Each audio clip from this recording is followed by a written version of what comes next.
Hey, what's going on? Welcome to the Doug Show. My name's Doug Cunnington, and today we're going to talk about financial independence. We'll talk about FIRE. I'll go over some of the main ideas of the FIRE movement, maybe some of the pros and cons, but I'm going to lay out kind of the foundational ideas, and hopefully it'll push you in the right direction, or you'll learn something from it, or maybe you're doing pieces of this and you can optimize a little bit better and take it from there. Now, this is not financial advice or legal advice or professional advice, or it's no advice at all.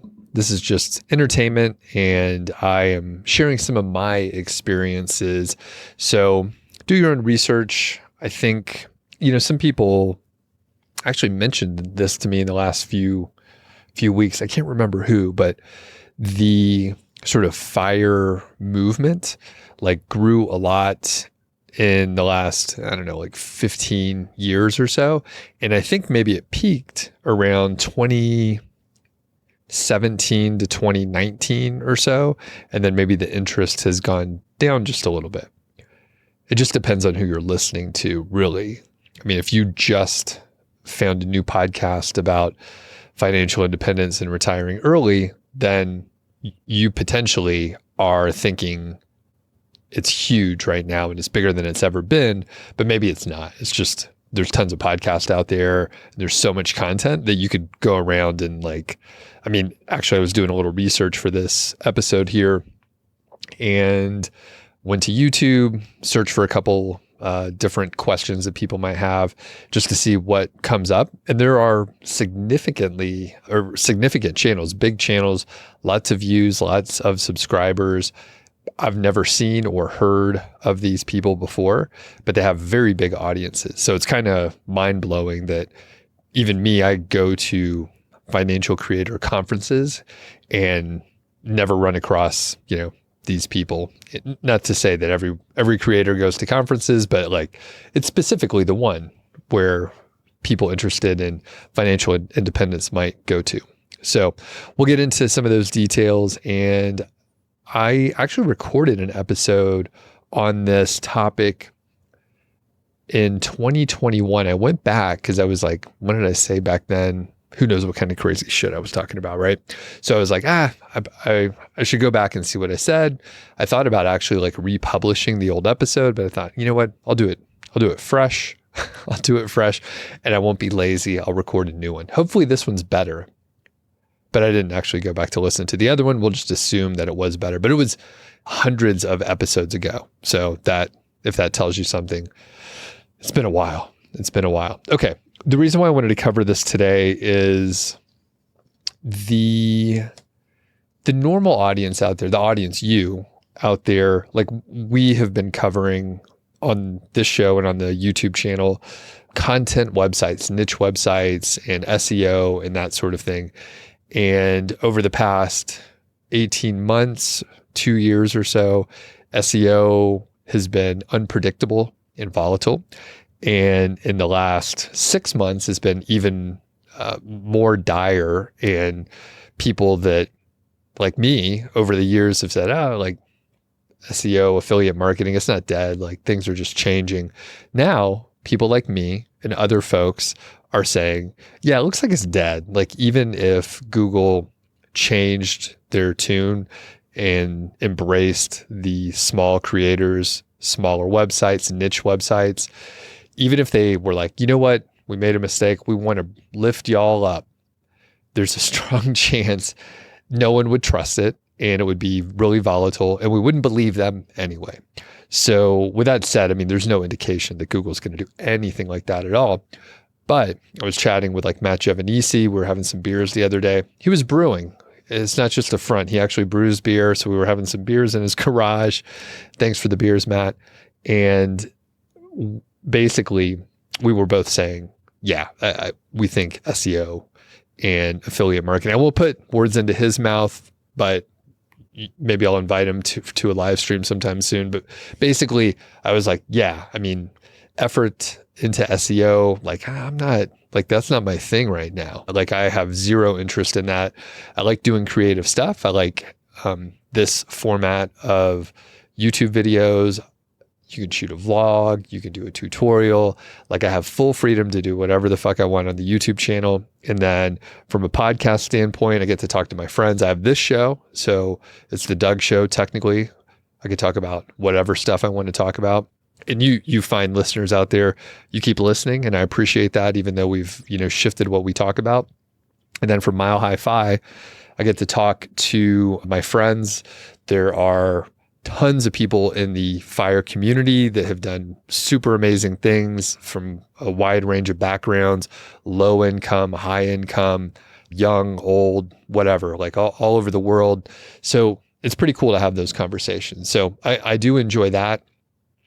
But the SEO part, I could turn some of the content like from video or audio into the written word, into a blog post, but I don't think it's really worth my while unless I just want to publish it and put that information out, which, little prediction here, as trends go up and down, I suspect there will be some resurgence within the next 5 years of blogging, or at least like the written word, and people won't give a shit about the SEO portion. Like, that will have died down. They're just writing it because they want to. When they want to communicate, they want to write something that someone wants to read.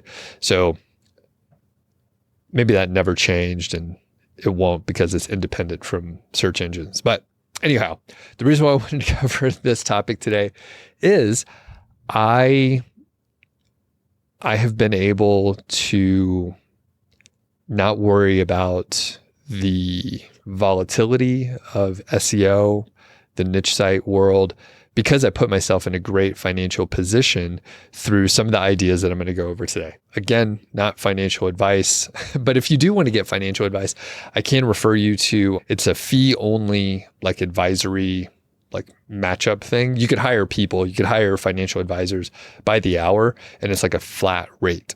So if you have like a specific question, you can go hire someone, go over the material, whatever you need to do. I have to say, most of the time it's probably going to take more than an hour. So just keep that in mind. But you can get help on a certain thing. You don't have to, go to a bank where they're going to charge you like 1% assets under management or something like that. You could just have someone look over your stuff, ask specific questions in a fee-only situation. So I'm an affiliate. It's a company called Nectarine. Actually, a few of my friends run it over there, and they're founders of the company. So pretty cool. I'll link up to that, but it's worth checking out if you do need some financial advice. This is not financial advice. Okay. Overall, yeah, I put myself in a good position. So when I was making good money, I saved it. I took money off the table. So you hear a lot of entrepreneurs a lot of times. I don't know if they're always truthful. They're probably not if they're a creator and they have to get views and all that stuff, like me. But they would say, I'm reinvesting everything. I'm reinvesting everything back into my site, or I'm reinvesting like 90% and I'm pulling just a little bit of money off the table. I never did that. I probably reinvested, 5 to 15% or so. And I took almost all the money off the table, all the profits.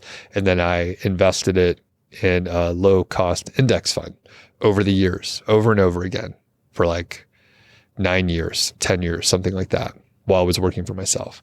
So if you do that, I got great returns. Turns out the stock market did well over the last decade or so, longer than that, but it did well. So financial freedom, financial independence, basically it means having enough wealth or passive income to cover your living expenses without needing to work. And that is through a couple mechanisms. Like if you have real estate, for example, maybe it's the rent that, I'm not a real estate person, by the way, but maybe it's the rent income coming in. I'm an index fund investor, so typically that's just going to be the dividends plus the growth. Although I reinvest the dividends at this point in time, but you have capital growth, and I can actually like draw down, which I'll get into that moving forward here in a couple segments. But basically, If you have enough invested, you could live off the interest. That's the idea. So if you have a certain amount of a big nest egg, you can live off the interest, never touch the principal if you don't want to. And the main thing, I mean, people call it financial freedom because it gives you the freedom to do whatever you want to do, whenever you want to do it, for how long and whoever you want to do it with. And you don't have to worry as much about financial constraints. So you do have to think about it ahead of time, and expenses are very important. We'll get into that in a second. And most of the time, people are not winning the lottery. They're usually not having a big exit where they start a company and then they sell the company for like $5 million. That's rare. Usually this takes time through compound interest, and you may have seen videos or read articles or something like that where like once you save that first $100,000, things start speeding up. Like you have a critical mass of money, and the interest upon the interest, which is what compound interest is, you end up growing much faster than you would anticipate. It's kind of amazing. And I remember my wife and I started tracking our net worth in 2014, so only 10 years ago. And I remember thinking, wow, that's a lot of money. I mean, we were in our 30s then, and my wife had a better handle. She may have known her net worth before, but maybe not, even though she has a very regimented like budget and expense tracking habit that she's had since probably high school timeframe, or college at least. I wasn't. I was like, I'm making enough money. I'm not watching too closely, but actually I had no idea what was going on. So after some time, we started saving a little bit more. We eventually tracked our net worth in 2014, and we were over the 6-figure mark at that point in time, fairly healthily. But after that, like the growth has been amazing. Now we've had some great years in the stock market, so that helps a lot. Not all, 10 or 15 year periods are going to be like that. It's going to be a very lumpy ride too. So while there's been a huge amount of growth, I can't remember. I feel like over the last 10 years, it might be, it might be like 10 to 14% returns or something like that. If you just look at like the S&P 500 or total stock market index fund, you could double check. But basically, it's been some good years, and they won't all be like that. If you look at those 10 years, it was extremely lumpy. There were some down years, there were flat years. Some years were up 20%, some were down 20%. And that's just part of the game, right? Like, it's going to go up and down. But if you're looking at a 10, 20, 30, 40 year timeline, the lumpy ride along the way doesn't matter. We're thinking about this in decades, not in years. So yeah, once you hit that 100K mark, things grow much faster. And if you happen to be lucky, like we were lucky that things have been growing in the last decade, then you'll be in a much better position than you think. Now, the FIRE movement is financial independence, retire early. One of the top, most well-known bloggers, Mr. Money Mustache, he actually lives in the town that I do. So we're friends, and he actually recorded a couple episodes with me for Mile High Fi podcast, which I think a new one's coming out either tomorrow or the next day. So I'll link up to that just to make sure you're able to check it out. But he retired just before his 30th birthday, and he just turned 50 here recently. So he's been retired far longer than he even worked a corporate job. Now, he has worked a little bit, but basically there have been several bloggers and a whole movement, and Pete was sort of in that forefront of that. I can't remember when he started his blog, and there have been other people before him that talked about the same topics and talked about the 4% rule, which we'll get to in a second here, and some of the other ideas around it. But basically, when we say retire, a lot of us really just mean retire from a corporate job. We don't mean you could never work again. It just means it's optional. Work is optional. So that means you can get a job doing something you like. Like for me, I haven't actually retired, and it's not really on my radar to retire because I work for myself. I'm doing this show and I'm doing other projects that I want to work on. And every now and then I start something like Ranking Revolution, the podcast that I was like, hey, this will be a cool project. And then after some time, I was like, you know what? Not that cool of a project. I'm not that interested in it. And I'm just going to quit. I've done a lot of things in the past. Some work, some don't. Most don't work, by the way. So it was time to just, call it and move forward. And yeah, it's good for me to share the story. I think people actually enjoyed me sharing the story of just quitting. I mean, I'm not throwing away the content. This is one of those projects like Ranking Revolution where, usually you want to pick a project where even if it fails, you still come out ahead.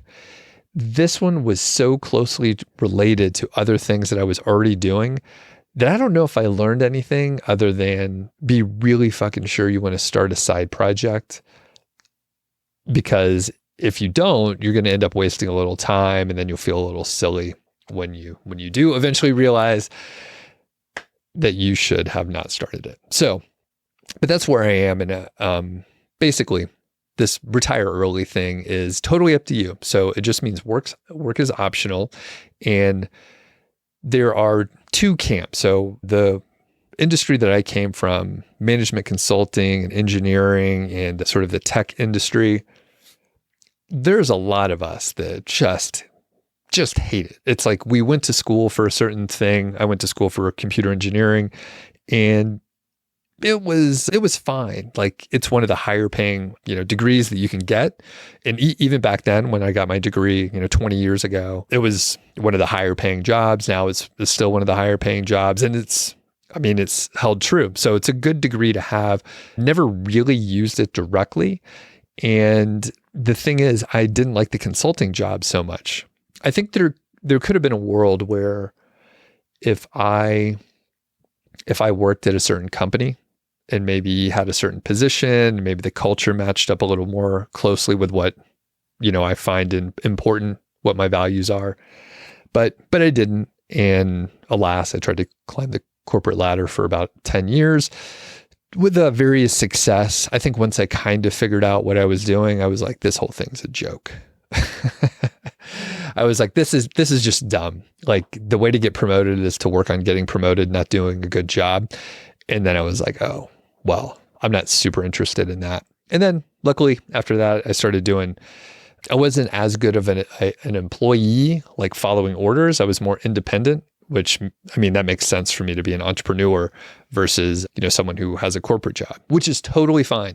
So the point is, a lot of people with my background hate their fucking job.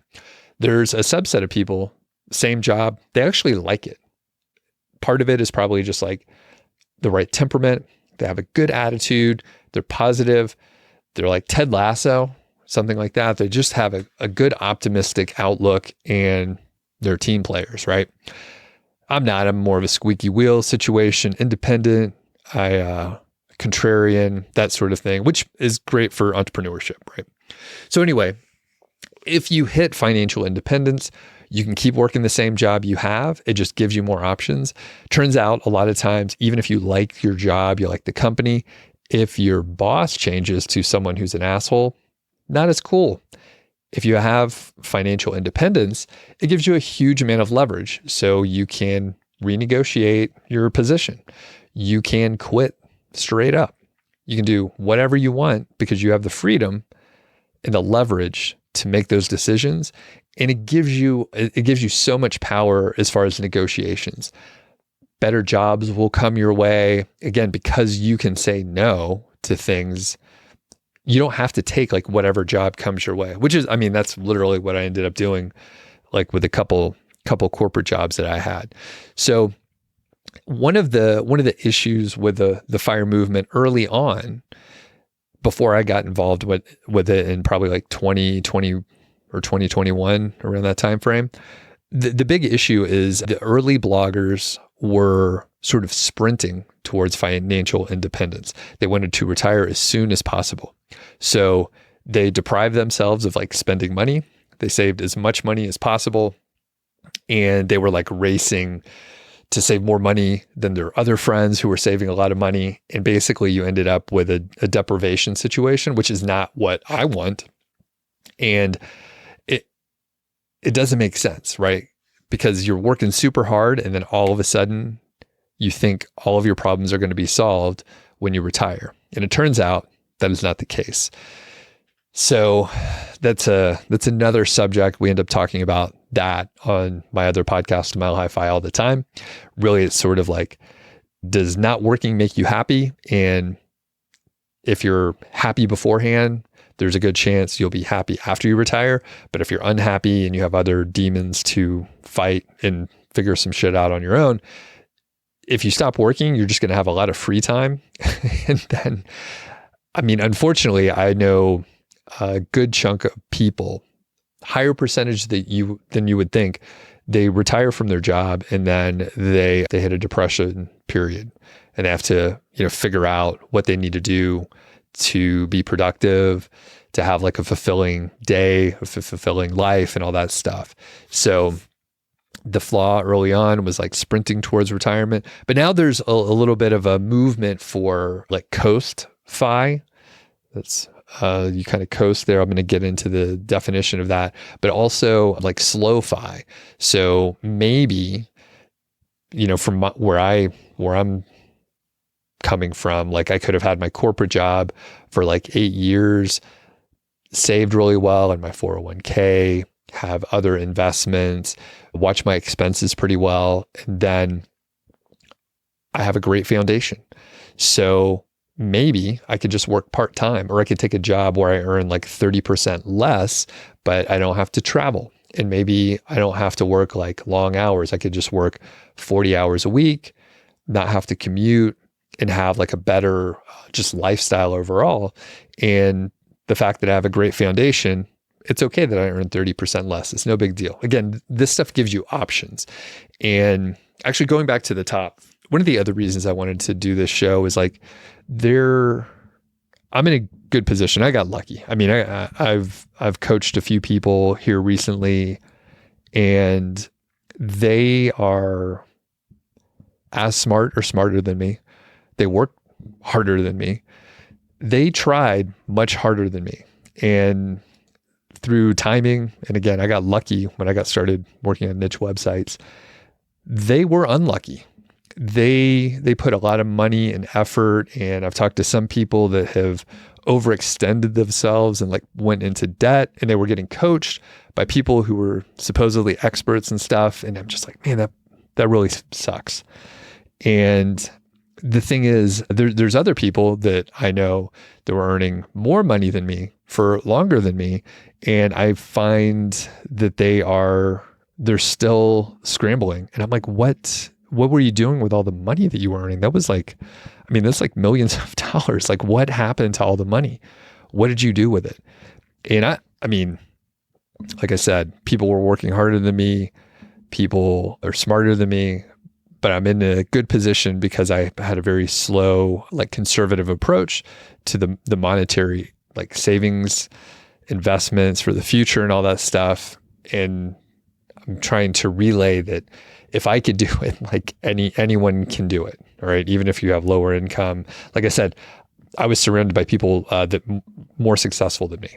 So, but yet I find myself in what seems to be a better position currently. So let's go over and I want to make sure that doesn't sound arrogant. I'm trying to lay it out that I'm the worst of the people that I know. Everyone I know has like a more advanced degree than I did. And yeah, they have more education. They're smarter. They were more successful when they actually executed the job. Dumb luck, ended up at the right place at the right time, a couple times. All right, let's talk about the types of fire.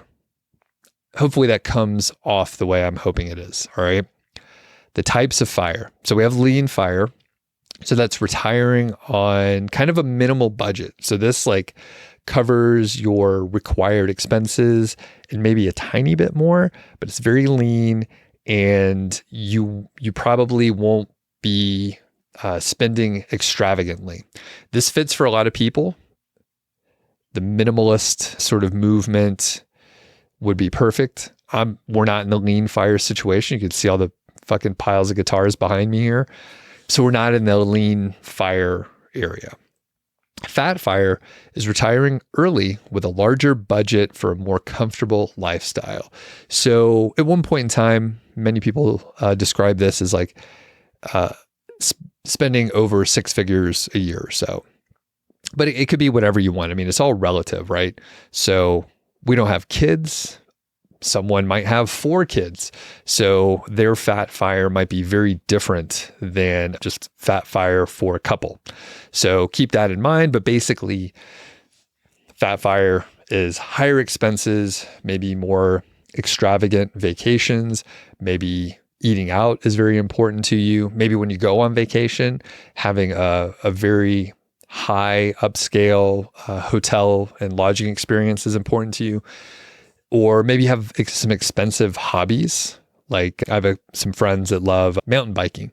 So they have like several bikes. They have like e-bikes. They have other bikes for, riding around town. They have some with a like sort of cargo. So they're able to carry stuff from the grocery store, whatever.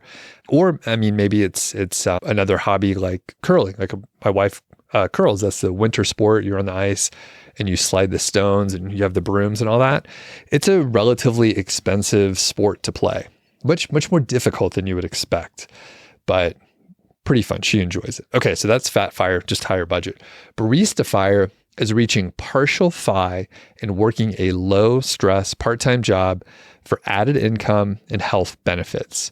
So barista fire is sort of inspired from, I think, like Starbucks, right? Because I think Starbucks employees get healthcare, and essentially you're hoping that you're going to cover some or all of your expenses, or maybe even more.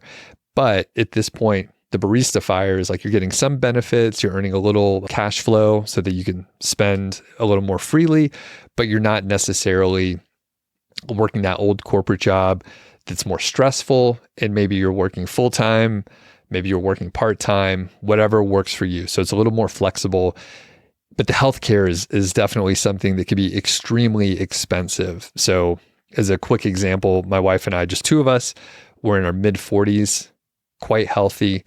Our healthcare was like about $800 a month. So it's pretty fucking expensive when you think about like the level of care that we were getting, and we hardly go to the doctor.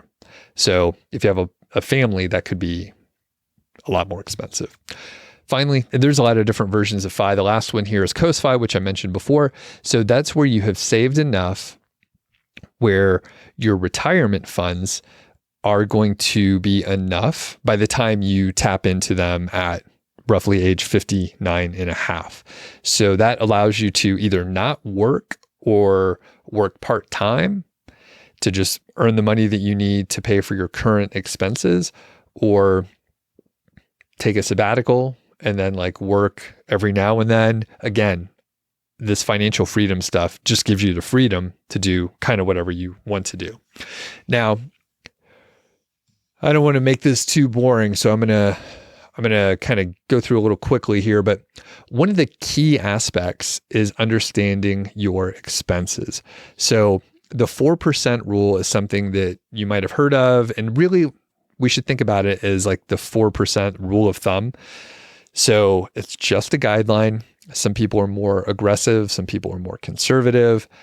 Some people look at this as like a sort of law of nature, the 4% rule, but it's not really a rule. And if you go back to the original study from, I think it was like 30 years ago or so, the original study, they looked at historical data. They looked over retiring a 30-year period, and basically they wanted to make sure you wouldn't outlive your money over a 30-year period. There have been further analyses and, just more studying and research of this, and 4% gets you in the right ballpark. And then after that, you could adjust. And the thing is, like, you have a pretty solid idea of like how things are going to go many years ahead of time. So this would be a case where like once you're in the ballpark, then maybe you consult with friends that have a little more experience, maybe you go to Nectarine to hire an advisor or something like that. So the 4% rule basically means you can withdraw 4% of your nest egg and live on that portion. So I'll give you a quick, actually, before I give you a quick example, since we're talking expenses, want to mention a company that I just started working with. But the thing is, I love the service. So one of my big money wins in the last year is moving from, I won't mention the mobile phone company, but it has 3 letters in it. And I was with them for, it must have been like 20 years. And the thing is, it was fine, but it was kind of expensive. So my wife and I, our plan cost like $115 for the 2 of us, which is actually a decent deal. But like, we moved to Mint Mobile. So that's the company that I'm an affiliate for now. I'm hoping I can get some further partnership with them because I love the company. The thing is, with Mint Mobile, it's only like $15 a month for 5 gigs of data. And if you are a new customer and you want to switch, you can get any of their 3-month plans at $15 per month. And there's not a huge amount of like other fees or anything like that. So it might be a little bit more than 15, but it's like a little bit, it's great. It is awesome. Basically, anyone I talk to that has like one of the big companies, you're going to save a huge amount of money by switching over to Mint Mobile. And the thing is, like, the coverage is just fine.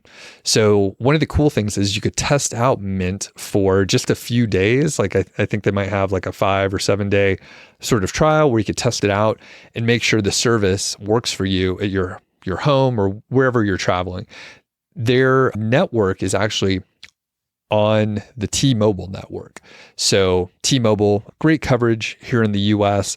I've had 0 issues. The only time you may run into like coverage issues these days is if you're way out in the backcountry. And the thing is, if you're way out in the backcountry, there's not going to be any cell phone service anyway. And most other, places like here, I'm in my basement.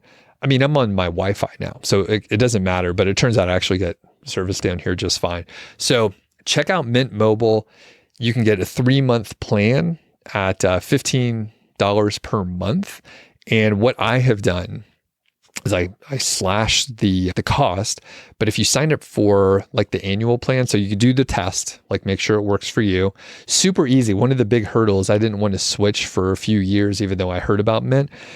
The thing is, it's so easy to switch these days. And I was thinking about how hard it was to like move your number 15 or 20 years ago, which it took a little time. You had to call the company, you had to call the other company, you had to unlock the phone and blah, blah, blah. Now it's so freaking easy. Like it took me like 10 minutes to set it up on my phone and then another few minutes to set it up on my wife's phone. We tested it out and it was fine. And she doesn't listen to the show, but my wife dragged her feet on this for a little while. And I was like, please just let me switch it. I'll test it out and see how it goes. So if you're still on one of the big mobile companies and you're paying more than $15 a month, you should definitely consider switching. It's so much cheaper. The service is just the same, and it's very easy to switch it up. So thanks to Mint Mobile out there. Okay, so back to the example with the 4% rule. I'll give you real numbers here, and some people are going to have a little bit of an issue with this, but I'm going to make it work. So one key thing is to figure out your expenses. So you do need to know your annual expenses. If you look at just 1 month, you're going to miss some stuff because usually there are certain costs and expenses through the year that might just be every 6 months or quarterly, or maybe it's just once a year. Like I said, for Mint Mobile, I'm just paying once a year now. And it ends up being, it's funny, it ends up being just a little bit more than what I would have paid for like 2 months of the old service. The point is, it's really helpful if you're able to look back through historical data on maybe your credit card or historical data on just your checking account or wherever you're withdrawing from. So for us, we basically put almost everything on credit cards. So we were able to like go back pretty easily and see historical data over the course of a few years. Now, when my wife actually retired a few months ago, we looked even closer. She's extremely detail-oriented, more analytical than I am. And we went through like even more closely and like categorize stuff even harder, but you have to figure out your expenses. For our example today, we'll use two numbers just to make the math easy. So the easiest math is to say you figured out that your annual expenses are $40,000. So remember we said the 4% rule. Again, you're able to live off of 4% of your nest egg, which is invested in equities. So that is stocks and bonds in this case, or equities and bonds. So basically most people have it in a total stock market index fund or an S&P 500 and then some amount of bonds. So using the 4% rule, you take the $40,000 and you multiply it by 25. So 25 is the inverse of 4%, by the way. So you take that 40,000 and you multiply it by 25, and that equals $1 million. So again, it makes the math easy. And if you have $1 million as your, invested nest egg, then you can safely withdraw $40,000 each year. So we can use, let's say you have a family, let's say you live in a higher cost of living city, then maybe your expenses are $80,000 per year. So you would, of course, need to save $2 million. We just doubled it. So it does, follow that math. So it's like times 25, and then that tells you what you need. Now, here's the thing. $1 million is a lot of money. So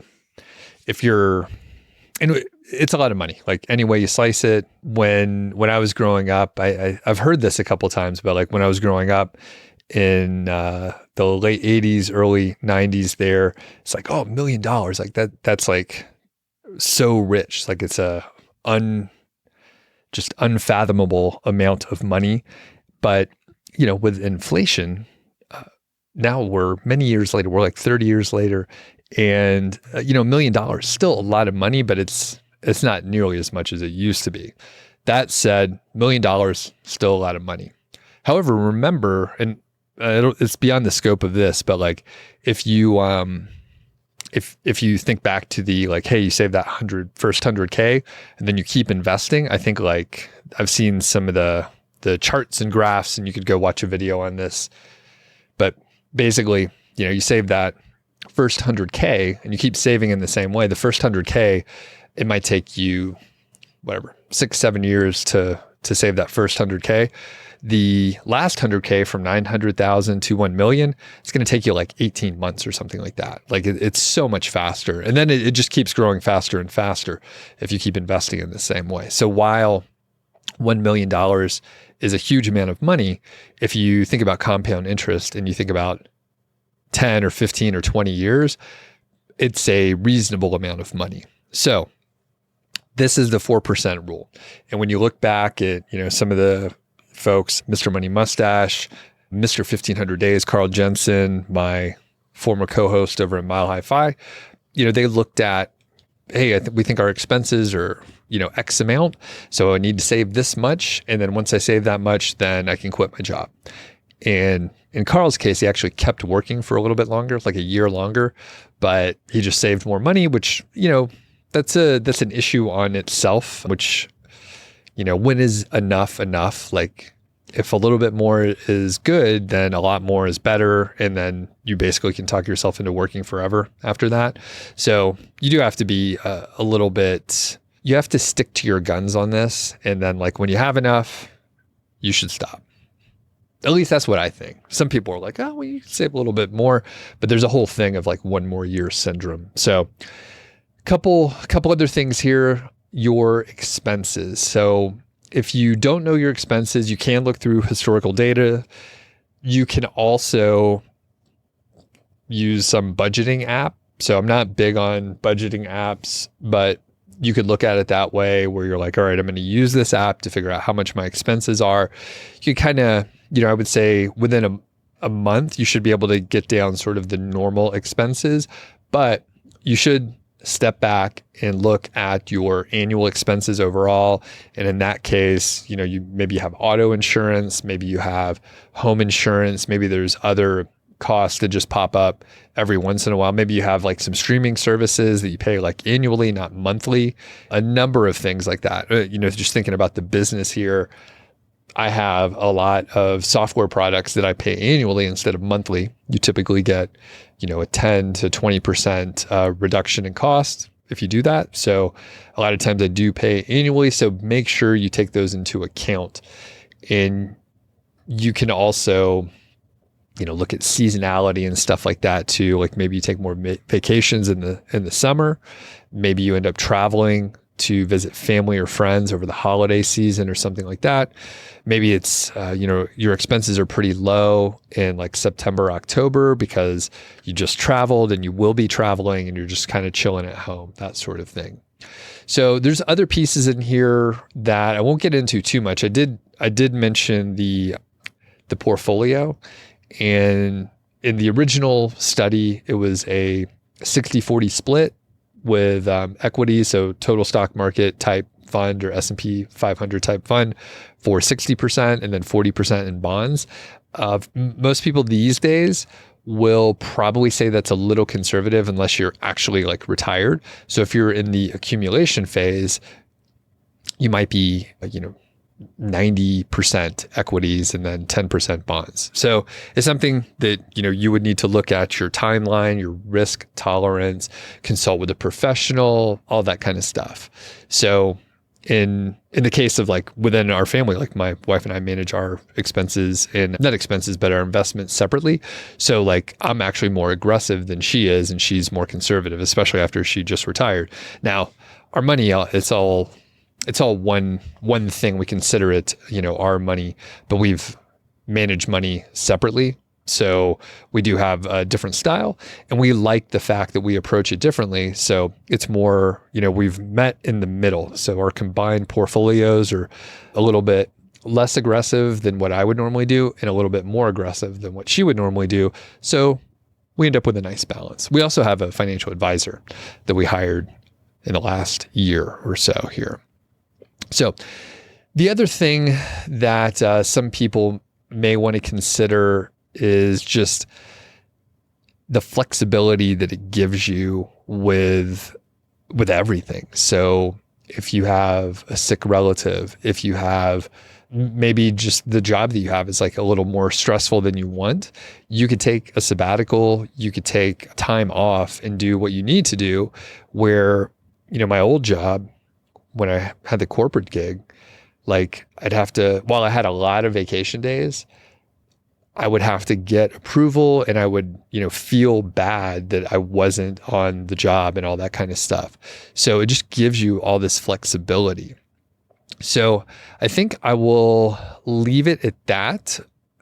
If you have questions or comments or thoughts on this, please shoot me an email, feedback@Doug.show, or if it's on YouTube, then you can leave a comment there. And if you want to know more about this stuff, I'll put a link for my other show, Mile High Fi. It's actually more of an advanced show, but there's tons of podcasts on, financial independence and retiring early. And the biggest thing, I am so much happier that I am not working for another, like a company or a corporation. I did not enjoy it that much. Again, I think there's probably other companies that I could have worked for and it would have been better for me. But even now, self-employed, I've been self-employed for about 10 years now. And I worked hard. Like I said, I got lucky. I was at the right place at the right time, all this kind of stuff. I got lucky. And that's not lost on me. I think a lot of people, especially I read a lot of not necessarily self-help type books, but they're more like mindset and stuff. But it's like one of those cognitive biases where like people think they're successful because they're so good. But sometimes like luck and timing has a lot to do with it. Like the year that you were born, the date that you were born, there's pieces like that actually do make a big difference. And now I do see I got pretty lucky. So I hope you get lucky too. I hope the timing works out. But regardless, I have put myself in a good position where not only, not working for a corporation is great for my like mental health, doing less work and being a little bit more careful on what I spend my time on as a self-employed person is very good also. Small business is very hard to run. You have to manage cash flow. You have to, especially a one person show like I'm doing here, it's easy to get out over your skis and overextend yourself. And with the changes in the niche site industry and all that stuff, I was like, you know what? Fuck, I'm going to I'm going to sunset my courses. I'm not going to try and publish another course. I'm not going to try to like keep doing this make money online thing. Hopefully I'm not going to change my mind and eat my words here. But like, yeah, when I see some of the other people having to sort of scramble and like, all right, here's another way you can make money online. I'm like, you know what? I'm just going to chill for a minute. I don't have to try to come up with another course. I don't have to try to sell something right now. So, all right, that's it for today. Please check out Mint Mobile. You can save a few bucks.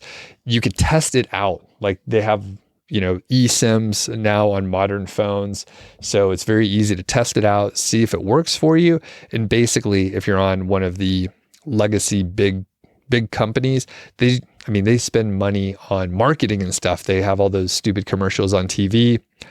And the thing is, if you sign up with like Mint, then you're on exactly the same network. You're just paying so much less and you're getting the exact same service and it just works good. So check out Mint Mobile. Really appreciate it. If you do need financial advice, check out Nectarine. It's fee only, flat rate, no hidden costs. They're not selling you anything. They're not selling you anything like life insurance or products where they get a commission. It's literally just straight advice. So it's definitely worth checking out, especially if you need someone to look over your financial position and kind of see where you're at. All right, thanks a lot. We'll catch you on the next one.